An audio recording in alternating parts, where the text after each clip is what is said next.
students, कैसे हो आप सब? I hope all of you are fine and doing well with your study. Okay, so today is the third lecture on your chapter light.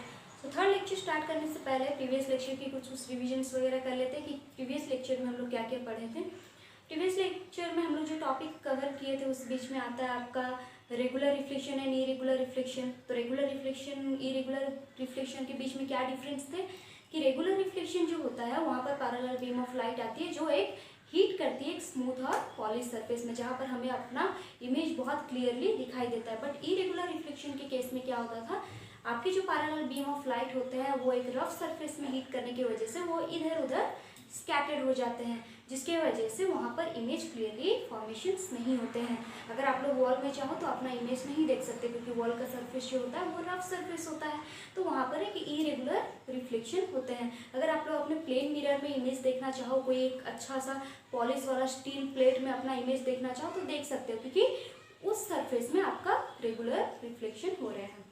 हम लोग types of images के बारे में पढ़े थे, real image and virtual image के बारे में पढ़े थे। तो रियल इमेज क्या होता है, जिस इमेज को हम लोग कैप्चर कर सकते हैं स्क्रीन पर, जैसे कि आप लोग सिनेमा वगैरह देख रहे हो वो आपकी स्क्रीन में कैप्चर हो गया है, आप लोग जब मन चाहे तब देख सकते हो। बट वर्चुअल इमेज के क्या केस में क्या होता है, वो एक स्क्रीन में कभी भी कैप्चर नहीं हो सकता। आप लोग अभी एक मिरर के सामने खड़े हो, उसी टाइम तक वो इमेज दिखेगा जब तक आप उसके सामने खड़े हुए हो। एक बार वो आप उस मिरर के सामने से हट गए मतलब आपका इमेज भी वहाँ से हट जाएगा। So this is the basic difference between the real image and the virtual image. Then उसके बाद क्या पढ़ेंगे कि मिरर कितने टाइप के होते हैं, plane mirror, spherical mirror. Spherical mirror को भी हम लोग दो टाइप में डिवाइड करते हैं, that is concave mirror and convex mirror. उसके बाद प्लेन मिरर में इमेज फॉर्मेशंस के बारे में पढ़े थे, कैसे इमेज फॉर्मेशन होते हैं, क्या क्या कैरेक्टरिस्टिक्स होते हैं आपके इमेज में जो कि प्लेन मिरर से फॉर्मेशन होते हैं। तो what are the characteristics of the image formation by plane mirror?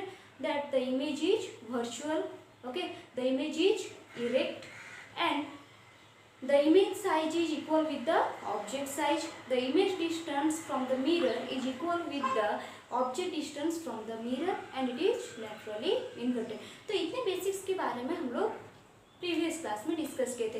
तो आज बेसिकली हम लोग डिस्कस करेंगे स्फेरिकल मिरर्स के ऊपर। तो स्फेरिकल मिरर्स बेसिकली कितने टाइप के होते हैं आप लोग को पता है, concave mirror and convex mirror. तो कनकेव मिरर और कन्वेक्स मिरर डिस्कस करने से पहले तो हम लोग ये जानते हैं कि इसका नाम ऐसे क्यों रहा स्फेरिकल मिरर। देखो स्फेरिकल मिरर के वर्ड के नेम से एक वर्ड आ रहा है that is sphere, spherical, okay.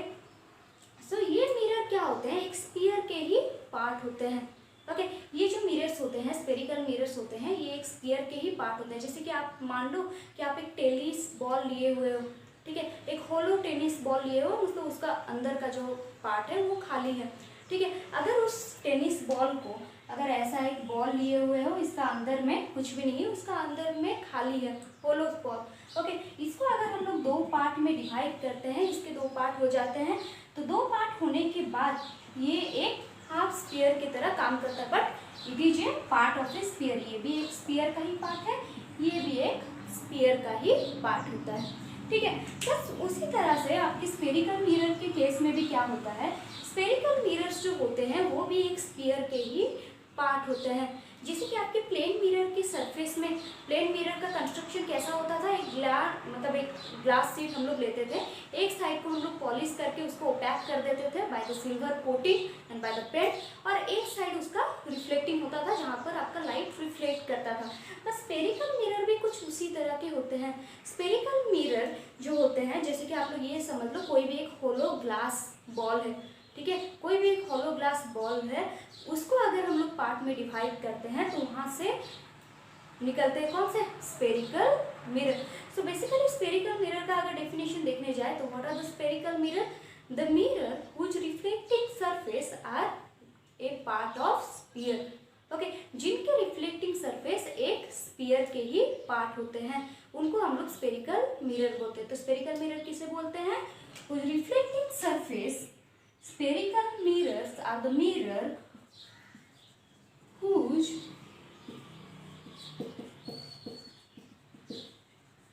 reflecting surface is a part of a mirror, okay। Spherical mirror के रिफ्लेक्टिंग सरफेस क्या होते हैं, उस एक मिरर के पार्ट होते हैं, सॉरी, उस reflecting surface is a part of A sphere, okay, whose reflecting surface is a part of a sphere, उन्हें हम लोग स्फेरिकल मिरर्स बोलते हैं। ओके, स्फेरिकल मिरर्स के बारे में जानने के लिए उसके दो मिरर्स के बारे में हम लोग डिस्कस करते हैं, concave mirror and convex mirror. तो what is a concave mirror and convex mirror, ये आप लोग बहुत सारे माइनर क्लासेस वगैरह में भी, मे बी 7-8 क्लास वगैरह में भी आप लोग पढ़े होंगे concave mirror and convex mirror के बारे में। तो basically concave mirror and convex mirror क्या होता है, ये दोनों मिरर एक स्फीयर के ही पार्ट होते हैं, because they are the spherical mirror. तो कनकेव मिरर क्या होता है, कनकेव मिरर एक स्फीयर का ही पार्ट होता है। अगर हम लोग इस टाइप का लें तो कनकेव मिरर का जो रिफ्लेक्टिंग सरफेस होता है वो कर्व इनवर्ड्स होता है, ओके। ये अगर एक स्फीयर का पार्ट है तो ये हो गया आपका कनकेव मिरर का reflecting surface, okay. This one is the reflecting surface of A concave mirror. And हम लोग जानते हैं मिरर को कंस्ट्रक्ट करने के लिए हम लोग क्या करते हैं, एक साइड को रिफ्लेक्टिंग रखते हैं, एक साइड को ओपैक कर देते हैं bye the silver coating, okay. तो एक साइड को ओपैक दिखाने के लिए, रिप्रेजेंट करने के लिए हम लोग शॉर्ट ऑब्लिक लाइंस ऐसे ड्रॉ करते हैं। तो ये वाला कौन सा हो गया, this one is the polished surface, okay, so this one is the polished surface and this one is the reflecting surface of a concave mirror. So concave mirror basically क्या होता है, concave mirror is the mirror in which the reflecting surface is curved inward, क्या बोले, कौन सा word बोले, that is curved inward, okay. So concave mirror is the mirror whose reflecting surface is curved inward, this is known as the concave mirror. Then उसके बाद जाते हैं आपकी फर्दर डिस्कशन में, that is what is a convex mirror. Convex mirror क्या होता है, आगे कन्वेक्स मिरर भी वही स्फीयर का ही एक पार्ट होता है। अगर हम लोग ऐसे लें कि ये हो जा रहा है आपका, ऐसे ही एक स्फीयर की तरह हम लोग ड्रॉ करते हैं, बट कन्वेक्स मिरर में उसका रिवर्स होता है। क्या रिवर्स होता है, उसका रिफ्लेक्टिंग सरफेस रिवर्स होता है। कनकेव मिरर में उसका जो रिफ्लेक्टिंग सरफेस होता है वो इनवर्ड की तरफ होता है, बट कन्वेक्स मिरर में जो रिफ्लेक्टिंग सरफेस होता है वो आउटवर्ड होता है। सो this one is the reflecting surface of A convex mirror. तो इसमें भी वही सेम कॉन्सेप्ट अप्लाई करेंगे कि एक साइड को हम लोग को ओपैक करना है, जिसको हम लोग रिप्रेजेंट करते हैं by the short oblique lines, okay.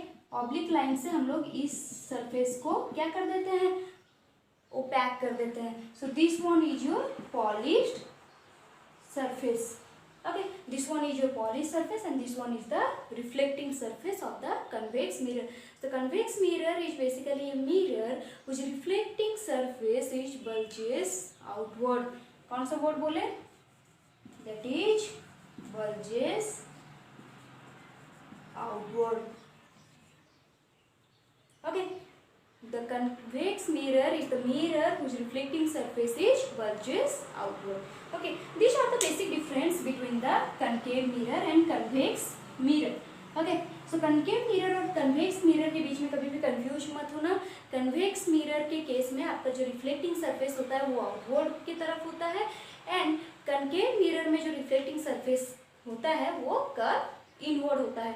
अगर आप फिर भी कंफ्यूज में पड़ जाओ कि दोनों मिरर में कौन सा सरफेस आउटवर्ड होता है, कौन सा रिफ्लेक्टिंग सरफेस इनवर्ड होता है, तो आप अगर दो मिरर में से एक मिरर को पहचान जाओ, एक मिरर को याद रखना है अपने दिमाग में, तो आप लोग दूसरे मिरर को भी पहचान सकते हो। तो हम लोग को हमेशा यही एक ट्रिक दिया जाता है, दैट इज कनकेव मिरर के केस में हम लोग कनकेव मिरर को इजीली पहचान सकते हैं, क्योंकि कनकेव मिरर में एक वर्ड आता है दैट इज केव, ओके। केव मतलब क्या होता है, गुफा, ओके। सो कनकेव मिरर के केस में एक वर्ड आता है केव। तो हम लोग का कनकेव मिरर का रिफ्लेक्टिंग सरफेस कौन सा होता है, ये हो गया आपका opaque surface, this one is the reflecting surface.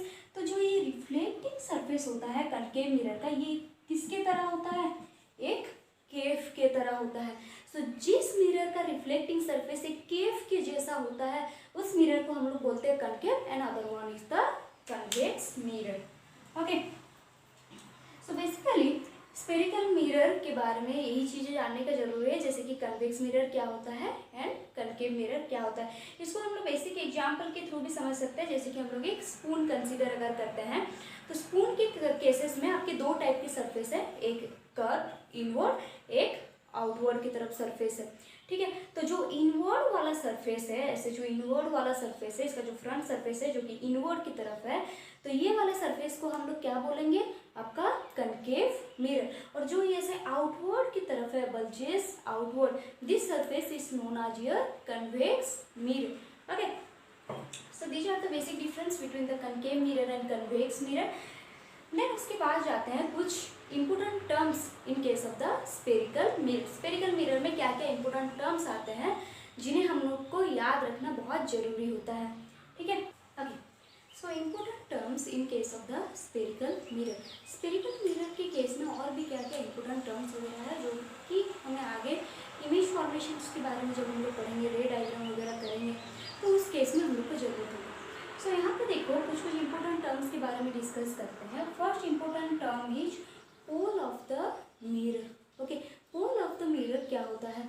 Basically pole is the mid point of the reflecting surface. Okay, pole, pole का मतलब क्या होता है? Pole is the mid point और centre point of the reflecting surface. Reflecting surface मतलब देखो ये आपका कनकेव मिरर है, इस साइड क्या हो गया आपका रिफ्लेक्टिंग सरफेस है, और हम लोग ये भी बोल सकते हैं ये मिरर में ही आपका रिफ्लेक्शन हो रहा है, सो this one is your reflecting surface. Okay, यही रिफ्लेक्टिंग सरफेस का जो मिड पॉइंट होता है उस चीज को हम लोग पोल बोलते हैं, जिसको हम लोग डिनोट करते हैं as a capital P. Okay, so this one is the pole which is P. Okay, and in case of the convex mirror, this one is the pole which is the midpoint of the reflecting surface. Okay, and always remember that the pole always lies on the surface of the mirror. Mirror के surface के ऊपर ही हमेशा हमारा pole रहता है। Then next point is center of curvature. Center of curvature क्या होता है? देखो ये हम लोग जानते हैं कि spherical mirrors जो होते हैं एक स्फीयर के ही पार्ट्स होते हैं। स्फीयर के पार्ट्स होने की वजह से देखो स्फीयर में हमारा एक सेंटर भी रहता होगा। Okay, so basically centre of curvature is the centre of the hollow sphere. Okay, जो होलो स्फीयर हम लोग कंसीडर करते हैं ना, उसी होलो स्फीयर से हम लोग कट करके स्फेरिकल मिरर्स लेते हैं, कंस्ट्रक्ट करते हैं, वही होलो स्फीयर के जो सेंटर होते हैं उस चीज़ को हम लोग बोलते हैं सेंटर ऑफ कर्वेचर। अगर हम लोग इसको स्फीयर के हिसाब से कंसीडर कर ले, अगर ये एक स्फीयर बन जाता है, अगर इसको ऐसे एक स्फीयर के हिसाब से कंसीडर कर ले तो ये स्फीयर का सेंटर कहीं ऐसे आ रहा है। Okay, this one is the centre, this one is the centre. Okay, so ये जो सेंटर है आपका स्फीयर का सेंटर है, ये हो गया आपका सेंटर ऑफ कर्वेचर। और हमेशा याद रखना जैसे कि पोल आपका रिफ्लेक्टिंग सरफेस के ऊपर लाई करता है, centre of curvature is always outside of the reflecting surface. देखो रिफ्लेक्टिंग सरफेस यहाँ से इतना तक ही है। ओके, तो सेंटर ऑफ कर्वेचर क्या हो रहा है? Outside of the reflecting surface. इस केस में भी सेंटर ऑफ कर्वेचर कहाँ है? आपका outside of the reflecting surface. And आपका कनकेव और कन्वेक्स मिरर के बीच में डिफरेंस क्या है ना? कनकेव मिरर के केस में जो सेंटर ऑफ कर्वेचर आ रहा है वो रिफ्लेक्टिंग मिरर रिफ्लेक्टिंग सरफेस के फ्रंट में है। मतलब इधर से अगर सोर्स ऑफ लाइट आ रहा है वो रिफ्लेक्ट कर रहा है, मतलब जिधर से सोर्स ऑफ लाइट रहेगा, जिधर ऑब्जेक्ट रहेगा उधर ही आपका सेंटर ऑफ कर्वेचर भी रहेगा। कनकेव मिरर के केस में, कनकेव मिरर का ये हो जाता है आपका रिफ्लेक्टिंग सरफेस, तो रिफ्लेक्टिंग सरफेस के सेम साइड पर ही हमारा सेंटर ऑफ कर्वेचर रहता है। बट कन्वेक्स मिरर के केस में क्या हो जा रहा है? आपका जो रिफ्लेक्टिंग सरफेस है वो ये वाला है। ओके, बट आपका सेंटर ऑफ कर्वेचर कहाँ रह रहा है? इस साइड, मतलब बिहाइंड द मिरर। ओके, तो कनकेव मिरर और कन्वेक्स मिरर के बीच में डिफरेंस जो आ रहा है according to the centre of curvature, that the centre of curvature lie outside of the spherical mirror. तो द सेंटर ऑफ कर्वेचर के केस में क्या हो रहा है? कनकेव मिरर के केस में centre of curvature in front of the concave and centre of curvature is behind the convex mirror. Okay, the next point that is radius of curvature. देखो sphere है, हम लोग रेडियस को कैसे भूल सकते हैं? ठीक है, तो स्फीयर जो होता है, स्फीयर के केस में हमारा रेडियस भी होता है। So it is basically the radius of the sphere. अगर हम लोग ये लें सेंटर से एक रेडियस यही कंसीडर कर ले. सो this one is the radius of curvature, the distance between P and C. Okay, the distance between pole and center of curvature is your radius of curvature. Okay.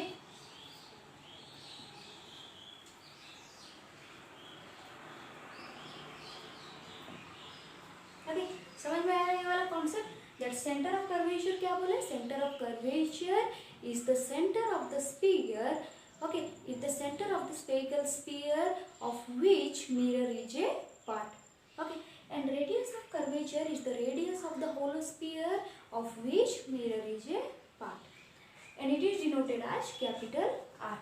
Then principal axis. Principal axis क्या होता है, देखो एक imaginary straight line अगर हमारा पोल और centre of curvature को देख के पास कर रहा है. An imaginary straight line that passes through the pole and the center of curvature, this straight line is known as the principal axis.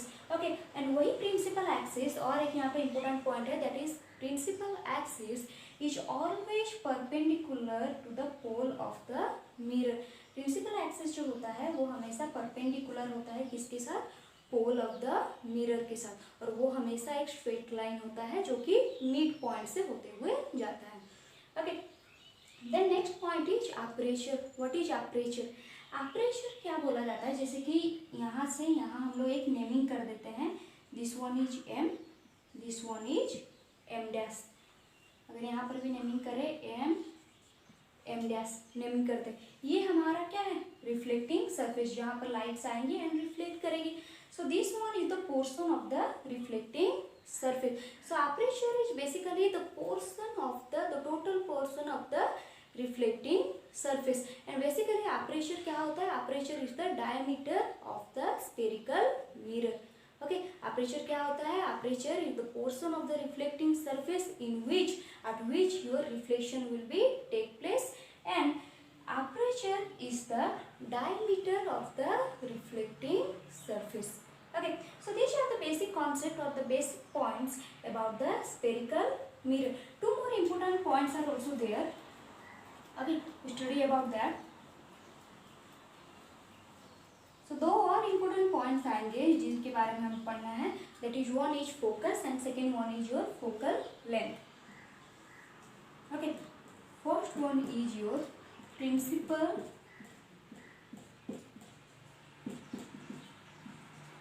Focus, और इसको हम लोग ओनली फोकस भी बोलते हैं.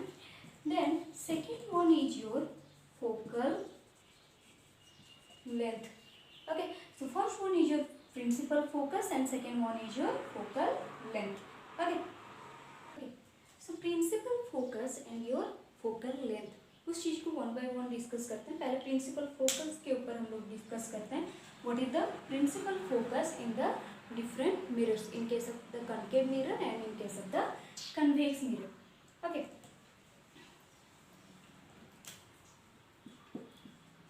so principal focus. Okay, what is your principal focus? Okay, तो concave mirror के case में हम लोग क्या करते हैं, एक इमेज फॉर्मेशन करते हैं. जैसे कि concave mirror के केस में क्या हो रहा है, हम लोग एक concave mirror कंसीडर करते हैं. ये हो गया हमारा concave mirror, this part is your back surface. Okay, और अभी हम लोग क्या क्या पढ़े, इसके मिड पॉइंट से पोल को लेते हुए, अगर ये वाला आपका पोल है तो पोल के थ्रू से एक आपका लाइन जाता है which is the principal axis. Okay, and the mid point और the centre of the sphere is your centre of curvature. Okay, and this one M dash is your aperture. Okay, so हम लोग consider करते हैं कि infinite में एक source of light, एक infinite में सोर्स ऑफ लाइट है, वहाँ से कुछ ray of light in the parallel होके आ रहे हैं और वो लोग इंसिडेंट कर रहे हैं आपके कनकेव मिरर के रिफ्लेक्टिंग सरफेस में. अगर हम लोग ये कंसिडर कर ले कि एक इनफाइनाइट में आपका ऑब्जेक्ट है, कोई भी एक ऑब्जेक्ट रखा हुआ है, जैसे कि हम लोग ऐसे ले लें दैट ये एक ऑब्जेक्ट है A B. Okay, A B एक ऑब्जेक्ट है जो कि एक इनफाइनाइट पोजीशन में रखा हुआ है, वहाँ से कुछ सोर्स ऑफ लाइट आ रहे हैं, कुछ रे ऑफ लाइट आ रहे हैं.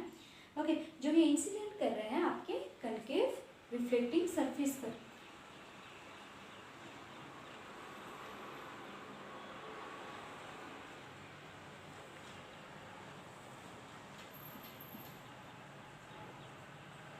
ओके, तो सब इनफाइनाइट से आपके कुछ रे ऑफ लाइट आ रहे हैं। Okay, this one is the object, AB is the object which is placed at the infinite source, and this one is the concave mirror. Some ray of light come and incident the reflecting surface of a concave mirror. तो यहाँ पर basically क्या होता है, देखो हम लोग ये भी बात डिस्कस कर चुके हैं कि रिफ्लेक्शन जो लॉज वगैरह होते हैं, लॉज ऑफ रिफ्लेक्शन जो होते हैं वो हर तरह के मिरर के लिए एप्लीकेबल होते हैं। जैसे कि आपके प्लेन मिरर में भी वो एप्लीकेबल होते थे रिफ्लेक्शन के टाइम में, और यहाँ पर भी वो चीज़ें एप्लीकेबल होंगी। तो अगर इस रे की बात करते हैं, इस रे को अगर देखते हैं, ये कुछ एंगल से एक इंसिडेंट कर रहा है आपके कनकेव मिरर के सरफेस पर। तो ये जब कुछ एक एंगल से इंसिडेंट कर रहा है तो वही सेम एंगल से वो क्या करेगा, रिफ्लेक्ट करेगा। तो यहाँ पर हमें नॉर्मल चाहिए। नॉर्मल हम लोग कैसे ड्रॉ करते हैं, एक स्फीयर के केस में हम लोग को नॉर्मल ड्रॉ करने के लिए पहले एक टेंजेंट ड्रॉ करना पड़ेगा। तो हम लोग स्फीयर के सरफेस में क्या करते हैं, एक ऐसे टेंजेंट ड्रॉ करते हैं। ओके, स्फीयर को टच करके एक टेंजेंट यहाँ पर ड्रॉ करते हैं। That tangent is denoted as AB। Okay, sphere के साथ एक टेंजेंट ड्रॉ करने के बाद हमेशा याद रखना कि टेंजेंट के साथ आपका स्फीयर का जो रेडियस होता है वो हमेशा परपेंडिकुलर होता है।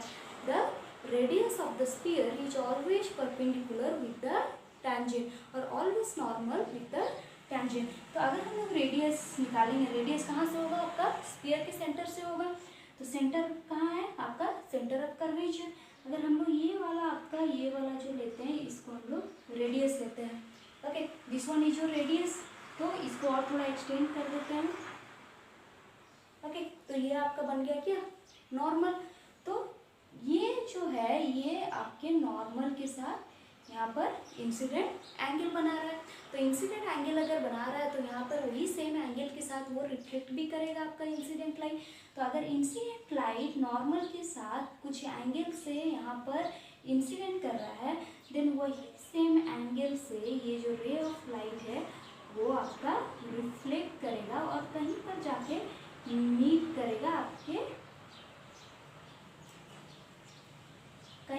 मीट करेगा आपके प्रिंसिपल एक्सिस में। इसको और थोड़ा सा करते हैं बिकॉज यहाँ पर आई एंगल जो है थोड़ा सा लार्ज है, तो इसको भी थोड़ा सा लार्ज करके करते हैं लाइक दिस।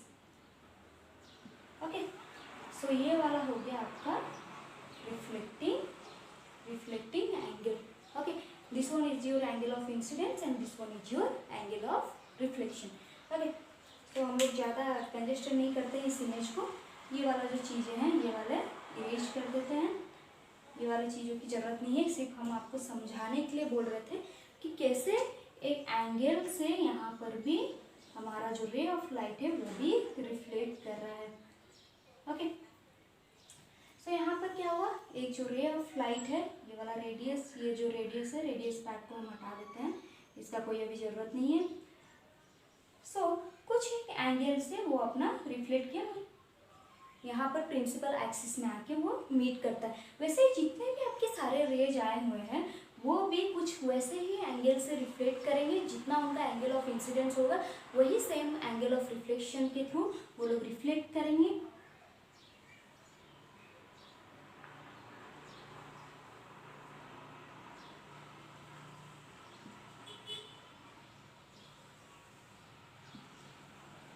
ओके, तो ये जो रे ऑफ लाइट है कनकेव मिरर के केस में, जो रे ऑफ लाइट आके इंसिडेंट हो रहे हैं आपके रिफ्लेक्टिंग सरफेस में, आफ्टर रिफ्लेक्शन क्या हो रहा है, what happens after reflection.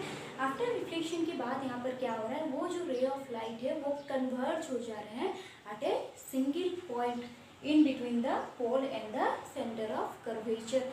Pole and centre of curvature के बीच में वो लोग एक पॉइंट में आके कन्वर्ज हो जा रहे हैं। और जिस पॉइंट को, इसी पॉइंट को जहाँ पर वो लोग कन्वर्ज हो रहे हैं सारे रे ऑफ लाइट, इसी पॉइंट को हम लोग बोलते हैं प्रिंसिपल फोकस और focus of the mirror. So basically principal focus किसको बोलते हैं, when the ray of light, when some ray of light incident at the reflecting surface of the concave mirror after reflection they converge at a point in the principal axis. क्या बोल रहे हैं ध्यान से सुनो. That the when the rays of light from an infinite source, okay, when the rays of light from an infinite source come and incident the reflecting surface of the concave mirror, after reflection they converge at a single point in the principal axis, and this point is known as your focus or principal focus, which is denoted as capital F. Okay और इस point को हम लोग बोलते हैं capital F. तो इसी term में और एक टर्म भी था हम लोग का फोकल लेंथ. तो फोकल लेंथ क्या होता है? The distance between the pole and the focus is your focal length.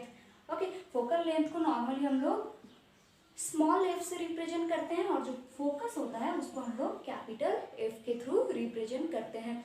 तो फोकल लेंथ क्या होता है? आपका पोल और फोकस के बीच में जो डिस्टेंस होता है, पोल टू फोकस के बीच में जो डिस्टेंस होता है उस चीज़ को हम लोग फोकल लेंथ बोलते हैं.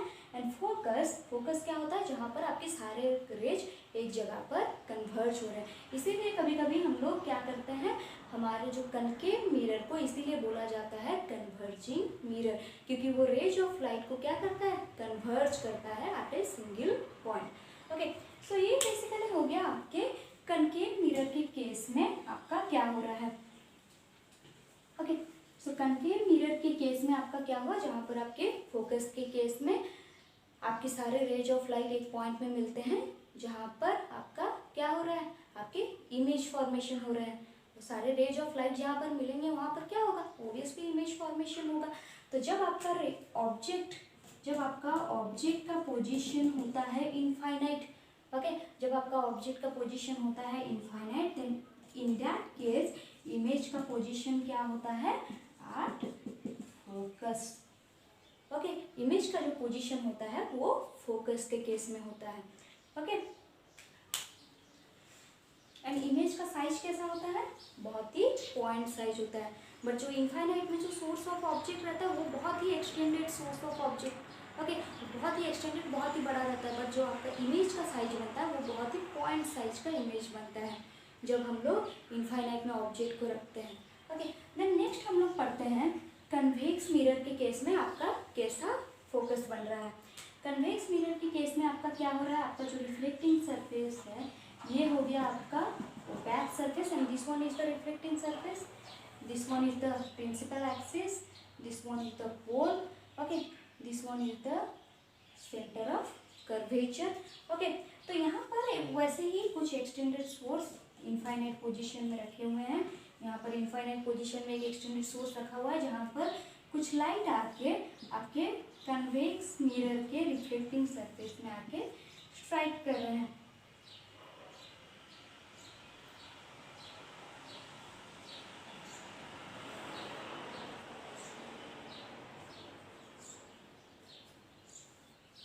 ओके सो जो ऑब्जेक्ट है, ऑब्जेक्ट बहुत ही दूर में है, तो हम लोग ऐसे दूर में कुछ रिप्रेजेंट करते हैं, that is A and B, और इसको ऐसे डॉटेड लाइन से ऐसे दे देते हैं.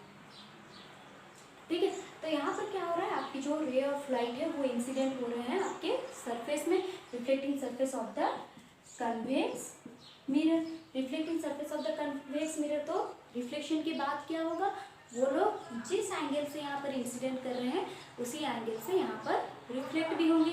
उस चीज़ को हम डिफाइन किए कि हम लोग यहाँ पर नॉर्मल कैसे ड्रॉ करेंगे. एक सरफेस से यहाँ पर हम लोग क्या कर सकते हैं? एक टेंजेंट ड्रॉ कर सकते हैं. यहाँ पर रेडियस कौन सा हो जाएगा? ये हो गया आपका रेडियस. तो यहाँ पर ऐसे कुछ आपका नॉर्मल बनेगा. तो ये अगर हो जाता है आपका, अगर यहाँ पर आपका नॉर्मल बन रहा है, अगर आप लोग ऐसे यहाँ पर टेंजेंट ड्रॉ करते हो, यहाँ पर आपका नॉर्मल बन रहा है, तो जिस एंगल से ये इंसिडेंट कर रहा है उसी एंगल से वो रिफ्लेक्ट भी करेगा. तो यहाँ पर अगर ये हो गया आपका एंगल ऑफ इंसिडेंस, तो यहाँ पर उसी एंगल से वो कुछ मतलब ऐसे ओब्लिकली वो क्या करेगा? रिफ्लेक्ट करेगा. ठीक है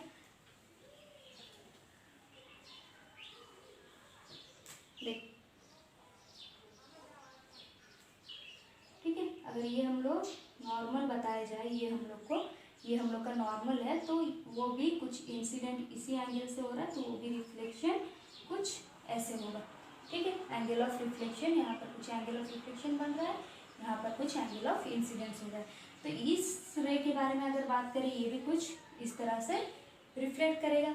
अगर इसके बारे में बात करें तो ये भी कुछ ऐसे रिफ्लेक्ट करेगा, ये भी कुछ ऐसे रिफ्लेक्ट कर रहा है। तो ये सारे जो रेज ऑफ लाइट क्या हो रहे हैं, ये सब डाइवर्ज हो जा रहे हैं। वहाँ पर कनकेव मिरर के केस में सारे रेज ऑफ लाइट आपके कन्वर्ज हो जा रहे थे, बस इस केस में क्या हो रहा है, आपका रे ऑफ लाइट सारे डाइवर्ज हो जा रहे हैं। तो प्लेन मिरर के केस में हम लोग एक चीज़ ऑलरेडी पढ़े हुए हैं, जब रे ऑफ लाइट डाइवर्ज हो जाते हैं तो उनको हम लोग क्या करते हैं, बैकवर्ड एक्सटेंड करते हैं, जहाँ पर वो लोग एक पॉइंट में मिलते हैं। तो इन्हीं सारे रे ऑफ लाइट को हम लोग क्या करते हैं, बैकवर्ड एक्सटेंड करते हैं।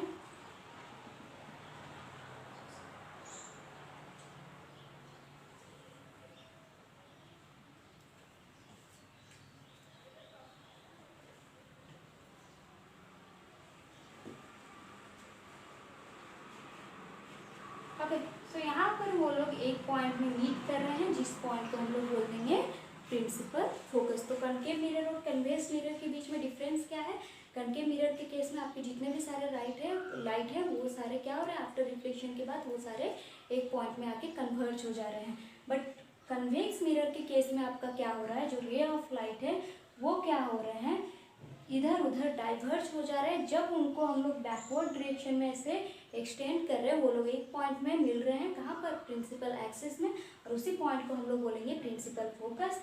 And what is the focal length, this is the distance between your pole and the focus, it is the focal length. Okay, these are the basic difference between the focus and the focal length of a spherical mirror. Okay, तो spherical mirror के case में focus and focal length क्या होता है, आपका focus होता है। Concave mirror के केस में आपका कन्वर्ज होता है, जहाँ पर सारे रे ऑफ लाइट कन्वर्ज होते हैं वहाँ पर आपका फोकस क्रिएट होता है, जहाँ पर आपका इमेज क्रिएट हो रहा है। बट आपके कन्वेक्स मिरर के केस में क्या होता है, बैक साइड द मिरर के बैक साइड में इमेज फॉर्मेशन होता है। Okay, so here is an important relationship between your focal length and the radius of curvature in your spherical mirror. So what is the relation? That is relationship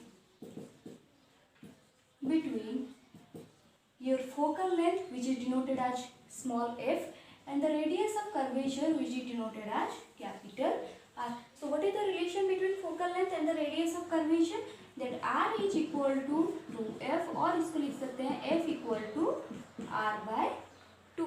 okay, इस चीज़ का derivation आपका ऐसे syllabus में include नहीं है, जिसकी वजह से इसका हम डेरिवेशन नहीं कर रहे हैं, बट आप लोगों को सिर्फ ये रिलेशन याद रखना है, that is f equal to r by 2. Okay, focal length is equal with the half of the radius of curvature.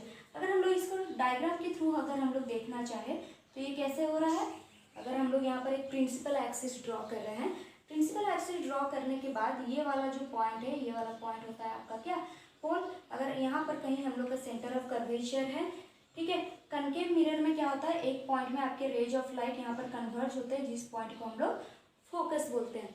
Okay, तो सेंटर ऑफ कर्वेचर और पोल के बीच में जो डिस्टेंस होता है उसको हम लोग बोलते हैं radius of curvature, that is the radius of the sphere. तो यहाँ से यहाँ तक का जो डिस्टेंस है वो हो गया आपका radius of curvature. Okay, and what is the focal length, that is the distance between your focus and the pole is equal with the focal length. तो यहाँ पर रिलेशन क्या है, focal length is equal with the half of the radius of curvature. मतलब radius of curvature को जब दो equal part में डिवाइड करेंगे, इसका हाफ बन जाएगा फोकल लेंथ।